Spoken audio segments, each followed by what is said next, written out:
Ini berapa ringgit bang? Yang ni RM12.90. Set rambayam crispy. Kita ada timun. Yang ni nak kubis biasa ke kubis goreng? Kubis goreng boleh. Tapi kalau masa order nanti kena request Kalau tak request kita bagi kubis biasa je.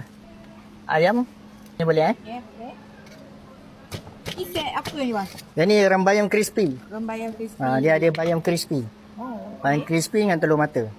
Ini ayam crispy. Ni bayam crispy. Okay. Tu ada telur mata. Sambal. Tu sambal. Ni sambal orang minta lebih boleh kan? Boleh. Untuk dine-in boleh. Free refill. So macam ni berapa ringgit Macam bang? ni RM10.90. RM10.90. RM10.90. Okey bang, terima kasih. Sama bismillah.